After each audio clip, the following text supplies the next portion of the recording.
Hello दोस्तों, कैसे सब लोग। Welcome back to my new video. तो गाइस, आज की वीडियो में मैं करने जा रहा हूँ, आज आपको पढ़ाऊँगा द मुगल एम्पायर, जो कि DAV public school class 6 DAV public school class 7 history का एक चैप्टर है, चैप्टर 15। चलते हैं इसे पढ़ने। और अगर आपको ये वीडियो अच्छी लगी तो इस वीडियो को लाइक और चैनल को सब्सक्राइब जरूर से कर दीजिएगा। और साथ ही में आपको मैं बता रहा हूँ कि आप मेरे प्लेलिस्ट में जाकर सारे सब्जेक्ट और सारे क्लास की वीडियो देख सकते हो। चलिए स्टार्ट करते हैं। पहले लिखा हुआ है कि Babur attacks India in earlier 16th century। At the time India was an easy prey for any invaders, as it was divided into many numbers of small states. These small kingdoms were incapable of standing up to any foreign aggression. Delhi had lost glory under the Ibrahim Lodi. His personal officials opposed him and invited Babur to invade India. The situation in Punjab, Gujarat, Bengal, Malwa, Rajputan, Kashmir, etc. was quite bad. There was widespread lawlessness and disorder. Guys, ये बताया गया है कि Mughal empire, पहले बताया गया है कि हम लोग के इंडिया में आए थे राज करने। हम लोग के इंडिया में लूट मार करने आए थे, मतलब सामान लूटने। तो बाबर ने अटैक किया 16th सेंचुरी में, ताकि अपने इंडिया के अंदर भी वो अपना राज स्थापित कर पाए। क्योंकि वो चाहता था कि इंडिया के अंदर से सारा सोना, सारा पैसा ले जाए, क्योंकि इंडिया सबसे ज़्यादा पहले अमीर देश था, उसके पास बहुत पैसा था, इसलिए वहाँ पे लूटने के लिए आया था। और उसी टाइम पर इंडिया एकदम शिकार बन चुका था सभी देशों, क्योंकि इंडिया के अंदर छोटे छोटे, मान लीजिए कितने छोटे छोटे बहुत सारे किंगडम्स थे। तो कोई भी बाहर का आक्रमणकारी यहाँ पे आता था और छोटे छोटे देशों को जल्दी जीत कर एक अपना साम्राज्य कर पा रहा था। अगर सभी एक साथ यूनिटी में रहते, मिल जाते, तो कभी भी हम लोग मुगल एम्पायर नहीं पढ़ते और हम लोग ब्रिटिश एम्पायर भी नहीं पढ़ते, अंग्रेज। क्योंकि हम लोग एक साथ मिलकर आते तो हम लोग बहुत बड़ा साम्राज्य होता हम लोग का, और भारत में कोई आक्रमणकारी नहीं आ पाता। और हम लोग की यही गलती थी कि हम लोग मिलजुल कर जाते थे, स्मॉल स्टेट्स में बच जाते थे। इसके कारण सभी बाहर के विदेशी आक्रमणकारी आकर यहाँ पे बच जा रहे थे। अब अगर लोधी डायनेस्टी का एक लास्ट रूलर था इब्राहिम लोधी। वो बहुत छोटा, बहुत मतलब कमज़ोर, वीक एक डायनेस्टी था, जो कि इब्राहिम लोधी बहुत वीक राजा था। इसका खुद का जो ऑफिशियल थे, इसे खुद सपोर्ट नहीं करते थे, इसके खुद के मंत्रीगण। तो उन्होंने खुद बाबर को इनवाइट किया कि आइए और इंडिया को जीत जाइए, क्योंकि अभी जो इब्राहिम लोधी है बहुत कमज़ोर है, तुरंत आपसे हार जाएगा। मतलब इब्राहिम लोधी के ही मंत्री ने बाबर को बुलाया इंडिया के अंदर कि आप आइए, आप बहुत आसान जगह है, आप जल्दी जीत पाएंगे। इसलिए वो आया और जीत गया। वो भी आगे पढ़ेंगे हम लोग। पहले आप देखते the situation of Punjab, Gujarat और बंगाल, मालवा, राजपूतान, कश्मीर एक्सेट्रा, ये सब बहुत बैड था। क्यों? क्योंकि इसके अंदर अच्छे से काम नहीं होता था, मतलब बहुत सारा अच्छे से, मतलब किसी भी रूल का पालन नहीं होता था, डिसऑर्डर में सब काम होता था। इसलिए ये सब भी जगह एकदम ख़राब हो गया था, मतलब वहीं की जगह ख़राब, कोई भी रूल का पालन नहीं हो रहा था। अब क्या, the local ruler were unpopular among the masses at the time. Babur led the foundation of a Mughal empire in India. इस टाइम पर कोई एम्पायर पॉपुलर नहीं था, तब बाबर ने यहाँ पर आकर मुगल एम्पायर की नींव रखी और मुगल एम्पायर स्टार्ट किया। He was succeeded his son Humayun, जिसके बारे में आगे पढ़ेंगे। But it was Humayun son Akbar the great. Akbar जो हुमायूं का सन था, उसे ग्रेट माना गया है, पता नहीं क्यों, क्योंकि वैसे ये हम लोग के लिए अच्छा नहीं था, क्योंकि ये हम लोग को बहुत सताया, इसने हम लोग पर बहुत हमला किया। और बाकी तो आप लोगों ने छावा मूवी देखी होगी, उसके अंदर आपने देखा ही होगा कि औरंगजेब ने क्या किया था। और इसलिए मुग़ल हम लोग के अच्छे नहीं थे, वो अपने फ़ायदे के लिए काम करते थे। अकबर को लेकिन कुछ अच्छा माना जाता है, क्योंकि इसने एक धर्म बनाया था, जिसमें सारे धर्मों की एक अच्छी अच्छी चीज़ें डाल दी थी। अब उसके बारे में भी हम लोग आगे पढ़ेंगे, अकबर के बारे में, तो वो भी आपको बता देंगे। पर उसको ग्रेट करना ये असली बात, अच्छी बात नहीं है, क्योंकि वो उतना हम लोग के लिए ग्रेट नहीं था वो। और यहाँ पर देख लीजिए कि लिखा हुआ है कि रियल ग्लोरी मुग़ल का यही लाया था अकबर ने ऐसे काम किया कि मुग़ल एम्पायर बहुत ज़्यादा बढ़ गया। और चलिए उसके बारे में डिटेल में पढ़ते हैं। पहले मुग़ल एम्पायर यहाँ पे स्टार्ट हुआ। तो पहला राजा आपको पता ही है, बाबर, जो कि 1526 से 30 तक राज किया। इसका असली नाम था Zaheeruddin Muhammad, commonly known as Babur. देखो ये जो जहारुद्दीन मोहम्मद था, उसको अपने आप को बाबर कहलवाने में बहुत ज़्यादा मज़ा आ रहा था, क्योंकि वो टाइगर, बाबर का मतलब होता है टाइगर, तो उसे अपने आप को शेर कहलाने में बहुत अच्छा लगता है, इसलिए अपना खुद का नाम वो बाबर रख लिया, इसलिए उसको हम लोग बाबर पढ़ते हैं आज। ज़्यादातर जो मुगल हैं उनका नाम पहले कुछ और था, बाद में कुछ और हो गया है। तो by the great grandson of Timur का एक ग्रैंडसन था, पोता, और पर पोता शायद, और तुर्किश चंगेज़ खान का भी कुछ लगता होगा रिश्ते में। वो had invade India several times, बहुत बार इंडिया में आने की कोशिश किया था। बाबर वाज ब्रेव सोल्जर, बहुत ज़्यादा वो ब्रेव था, an expanded general, a skilled horse rider, इसके बारे में बहुत सारी यहाँ पे तारीफ दी गई है।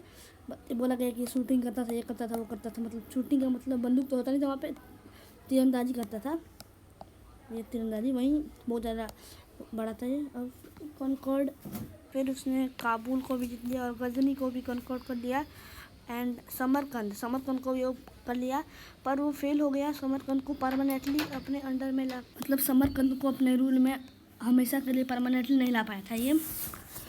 और ये एक्सपेंड किया अपने एम्पायर को सेंट्रल एशिया में भी, सोचा था कि उसका सपना था कि सेंट्रल एशिया में भी मेरा पूरा राज्य रहे।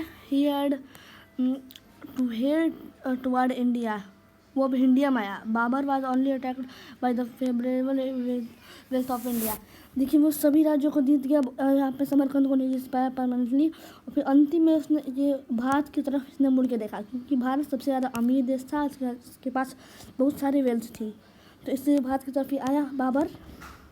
और फिर यहाँ पे एक पॉइंट है, Babur become the ruler of Hindustan by defeating the army of Ibrahim Lodi, इसको खुद इसका मंत्री बुलाया था कि आके मारो इसको, इब्राहिम लोदी को।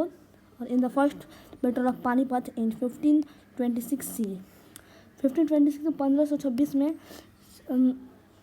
1526 सी में ये फर्स्ट बैटल ऑफ पानीपत हुआ था, पानीपत की पहली लड़ाई। और Babar's victory ended the power of Afghans and boost his company security and influence, अभी अफगान के पावर कम हो गया था इस टाइम पर, क्योंकि ये बाबर ने हरा दिया था पानीपत की लड़ाई में और अपने आप को बहुत बूस्ट कर लिया था। He distributed his wealth generously to buy the confidence of the public and Afghan chiefs who had opposed him. In order to have complete control over North India, Babur had to defeat the Rajputs as well. इसको जो है बाबर, उसको north India में भी शासन करने का मन हुआ, तो ये राजपूत को डिफीट करने चला गया। The two sides meet at the fans battle of Khanwa, Khanwa का एक बैटल हुआ, जिसके अंदर राणा सांगा से लड़ना था बाबर के सेना को, जो कि एक राजपूत रूलर था, और उसको डिफीट कर दिया। और इसके बारे में आपको मैं एक बार बताता हूँ कि क्या हुआ ना, कि जब राणा सांगा से लड़ने की जब बाबर ने अपने सैनिकों से कहा कि हम लोग को लड़ना है एक राजा से, तो सभी तैयार हो गए, और उसने सबने पूछा कि किस राजा से लड़ना है, तो बाबर ने बोला कि मुझे हमने लड़ना है राणा सांगा से। तो इनका नाम सुनकर सभी सैनिक डर कर मना कर दिया लड़ने, क्योंकि बहुत पावरफुल राजा थे उस टाइम पर, और उन्होंने बोला कि किसी राजपूत राजा से नहीं लड़ेंगे, इब्राहिम लोदी हम लोग के लिए आसान था इसलिए हम लोग लड़ लिए, पर इनसे हम लोग नहीं लड़ सकते, हम लोग के पास इतनी पावर नहीं है। तो बाबर ने सोचा कि अगर ये लोग अपने मन से नहीं लड़ेंगे तो ये पक्का हार जाएंगे, इसलिए थोड़ा चालाक था कि उन लोग को भला फुसला कर पूरा उसको मोटिवेट किया सबको कि और एक कर दोगे तुम्हारे लिए बहुत अच्छी बात होगी, ये सब कह मोटिवेट किया, और वापस और राणा सांगा हार गए। इनके हारने का एक और रीज़न था कि इनके पास तोप नहीं था और मुगलों के पास तोप था, ये बस तलवार, घोड़े और क्या हाथी से वार करते थे, पर उन लोगों के पास तोप था, तो तोप की गोलियों से बहुत ज़्यादा घायल हुए थे सैनिक। और the defeat and power of great warrior the Rajputs, Babur was not only a great military commander but also a learned scholar. He wrote Babarnama Turkish in include the important relatives to Babur life. Babur बहुत विद्वान भी था, इसमें लिखा गया है, और यहाँ पर इसने खुद के बारे में 2 किताबें भी लिखी हैं तुर्किश भाषा में। अब बढ़ते हैं हुमायूं के बारे में, इनके बेटे के बारे में। तो यहाँ पे आपको यहाँ पे लाइन दिख रही होगी 1530 से 40 सी, उसके बाद 15 साल का आपको गैप दिख रहा होगा, उसके बाद 1550 से 56 है। कैसे, तो ये 15 साल कहाँ गायब रहा हुमायूं, इसके बारे में पढ़ेंगे इसमें। देखो Nasruddin Muhammad Humayun, the eldest son of Babur, faced innumerable difficulties to return the Mughal Empire India. Babur had gifted बहुत सारी चीज़ें का इसमें लिखा गया है कि हुमायूं का नाम ही नसरुद्दीन मोहम्मद हुमायूं था, उसका नाम वापस हुमायूं कर दिया गया और उसने यहाँ तक इतने सदी तक राज किया। तो गाइस आपको इसके अंदर का मैं एक कहानी बताता हूँ, आप देखिए। पर इसमें लिखा गया है कि हुमायूं को बहुत डिफ़िकल्टीज हुई अपने मुग़ल एम्पायर को बचाने में, पर इसने बचा लिया। और क्या हुआ कि एक बार जो शेर शाह सूरी, आपने सुना होगा नाम, वो पहले मुग़ल के साथ ही काम किया करते थे, तो उन्हें सारी टेक्निक पता थी मुग़ल्स की, तो उन्होंने हुमायूं को हरा दिया। अब कैसे हरा है, हुमायूं के पास तो तोप था मुग़ल्स के पास, तो इसका एक और रीज़न है कि तोप बस नॉर्मल सीज़न में काम करते हैं, बारिश में नहीं, क्योंकि बारिश में तोप का गर्मी आग सब बुझ जाता था, इसलिए बारिश में नहीं। तो शेर शाह सूरी ने दिमाग लगाकर बारिश में हमला किया इन पर और हुमायूं को हरा दिया। हुमायूं जैसे ही हारा वो भाग गया, इंडिया छोड़कर ईरान भाग गया ताकि वो बच पाए, और 15 साल वहीं गायब रहा। 15 साल के बाद जब 5 साल जो इसके जाने के 5 साल के बाद शेर शाह सूरी की मृत्यु हो गई, उन्हें एक दफना दिया गया सासाराम के एक जगह पर, आप लोग घूमने आ सकते हैं। शेर शाह सूरी का मकबरा आपने सुना ही होगा, शेर शाह सूरी रोजा, ये सासाराम में ही है, वहीं पर दफना दिया गया। उसके बाद 15 साल के बाद ये वापस अपने सैनिक बढ़ा के आया और यहाँ पर क्योर कर ली जगह को।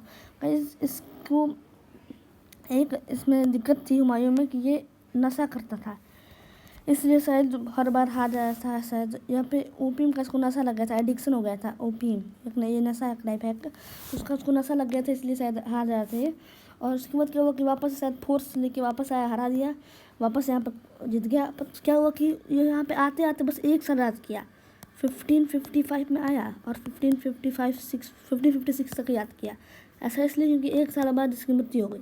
कैसे, तो यहाँ पे लिखा हुआ है कि वो फिसल गया अपने ही लाइब्रेरी के स्टेप से और मर गया। फिर उसके बाद डूजनों में यहाँ पे दिया हुआ शेर सूरी के बारे में दिया हुआ, जो कि 1545 तक राज किए थे, जो कि अफ़गान थे, अफ़गानिस्तान से आए थे, और वहाँ पे उनको शेर खान भी बोला जाता था। बिहार में रूल करते थे वो, तभी तो सासाराम में है उनका रोजा। और यहाँ पे शेर शाह पे लिखा हुआ है, और यहीं पे उनको फॉरनर ऑफ अकबर भी कहा जाता है, क्योंकि वो अकबर से पहले राज करते थे।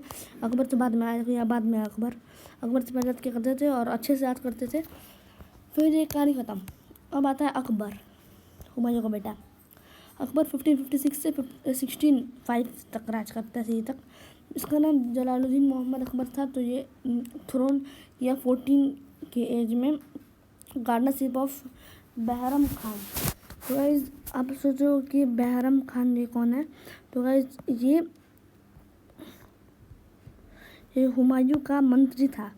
अब उनके मरने के बाद अब जो अकबर है वो तो बस 14 साल का ही है, तो ये कैसे राज करता है। तो इसलिए बैरम खान एक राजा बन गए और इनको ऐसे नाम के राजा रख दिया कि ये राजा बन चुके हैं, और सारे गाइडेंस यही करते थे बैरम खान। जैसे जैसे अकबर बड़ा होता गया, अकबर के सामने बैरम खान की इमेज डाउन होती गई, और बड़ा होते ही पता नहीं क्या अकबर ने आदेश दिया इनको, बैरम खान को, कि आप मक्का जाइए।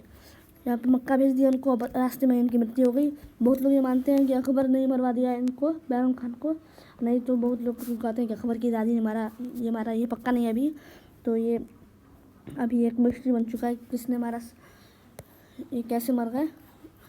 चलिए अब आगे पढ़ते हैं। Under Akbar the Mughal empire stretched for Kashmir से नॉर्थ गोदावरी रिवर साउथ में अफगानिस्तान तक। ये अकबर के शासन में ये मुगल एम्पायर और थोड़ा सा नीचे तक बढ़ गया और बड़ा अपना एम्पायर कर दिया इसके शासन में अकबर। ये सब आप याद रखिएगा, मैथ स्किल में आ सकता है एग्ज़ाम के अंदर। और बाकी पढ़ते हैं, आज के बारे में बहुत सारा लिखा हुआ है। अकबर ये Vikramaditya had defeated Mughals, captured Agra, Delhi कर जैसा सेकंड पानीपत की बैटल के अंदर मुगल्स जीत गए थे बैरम खान के अंदर लीडरशिप में। और फिर वहीं इसमें लिखा हुआ है, उसके बाद आपको पता ही चलेगा कि मक्का में भेज दिया था, मर गया। यहाँ पे आप देख लो कि ये बढ़ गया था, यहाँ तक पढ़ लिया हमने ढक्कन तक। और फिर अकबर सेटअप इब्दात खान फतेहपुर सिकरी रिलीजियस। यही मैं बोला था कि दीन आइला, यही एक रिलीजन जो कि अकबर ने बनाया था अपने लोगों के लिए, सभी धर्मों के अच्छाई को लेकर। यही अकबर था, इसको ग्रेट बोला जाता है रिलीजन बट सोशल रिलीजन यहाँ पे दिया हुआ है। और देखो अकबर भी मर गया 1605 में, और अकबर पास्ट अवे चला गया सर्वथा, और उसको यहाँ पे दफना दिया गया सिकंदर फोर्ट में। अब सिकरी गाइस पहले फतेहपुर सिकरी नहीं था, पहले बस सिकरी था। अब उसको अकबर ने फतेहपुर सिकरी नाम रख दिया क्योंकि उसने फतेह मतलब होता है जीत, तो गुजरात को जीतने के बाद अकबर ने इसका नाम फतेहपुर सिकरी रख दिया। यहाँ पे दिया गया कि इस धर्म के बारे में इसको ये इतना प्रमोट किया था कि ये धर्म नहीं है, ये इसको नाम दिया कि not a religion but social religion है ये। तो गाइस आप देख लो, तो वैसे आप लोगों ने ये देख लिया। अब चलते हैं मुगल एम्पायर अंडर अकबर, यहाँ पे हमने देख लिया। अब अकबर के 9 जेम्स आपने पढ़े होगा, बीरबल, ये सब बीरबल थे ना, अकबर रानी बीरबल, आपने सुना, ये कहानी बहुत सारी सुनी होंगी। और अभी इसमें एक अब्दुल रहीम खान, क्या आपने शायद सुना होगा, अगर आप क्लास 6 पढ़े हो डीएवी में तो आपने हिंदी के अंदर एक दोहे थे अब्दुल रहीम के, तो वहीं आपने शायद पढ़ा होगा। तो यही लिखते थे, अकबर के कोर्ट के थे। और अबुल फैज़ल फैज़ी तानसेन आपने सुना ही होगा, राजा टोडरमल, राजा मानसिंह, हुमायूं और मुल्ला दो प्याजा। ये लोग मजाक, ये बीरबल थोड़ा सा मजाकिया भी थे और बहुत इंटेलिजेंट भी थे, आपने सुना ही होगा अकबर एंड बीरबल में। और यहाँ पे जहांगीर, अब इनका बेटा था जहांगीर, जो कि 1605 से 1627 तक राज करता है। इसको अकबर वाज सक्सेसड एज मोहम्मद सुल्तान सलीम इसका नाम था, और इसको जहांगीर बोला गया है। और ये 1605 फोर्ट आगरा में एस्यूड हुआ, और इसको जहांगीर का टाइटल दिया गया। जहांगीर मतलब होता है कि पूरी दुनिया को मुट्ठी में लेने वाला, ऐसा नाम होगा इसका वजह। और एंड द टाइटल ऑफ नूर उद्दीन, और इसको इसका मतलब होता है लाइट ऑफ द फेथ, सच्चाई का प्रकाश। अब अकबर ऑलवेज एसेस्ड हिम सीखू बाबा। अब गाइस इसमें इसको सीखू बाबा बोले चाहे राहुल बाबा बोले, हम लोग को कोई दिक्कत नहीं है। हम लोग को क्या पढ़ना है, पर हम लोग सिलेबस में तो पढ़ना पड़ेगा। अभी हिस्ट्री में गाइस ये सब नहीं होना चाहिए कि उनको ये बोला करते थे साइखू बाबा, कुछ भी बोले हम लोग कोई मतलब नहीं है, पर हिस्ट्री में इसलिए हम लोग को पढ़ना पड़ेगा, याद रखना आप। अब हिस्ट्री में तो कहीं ये सब नहीं होता है कि अब क्या पुकारते थे, पर्स में दे दिया गया है तो क्या करें अब सिलेबस में। और आगे जल्दी पढ़ते हैं और पढ़ के आपको बताते हैं।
मैंने बताया कि औरंगजेब बहुत ज़्यादा क्रूर था। इसने संभाजी महाराज को आपने देखा ही होगा कि कैसे किया था।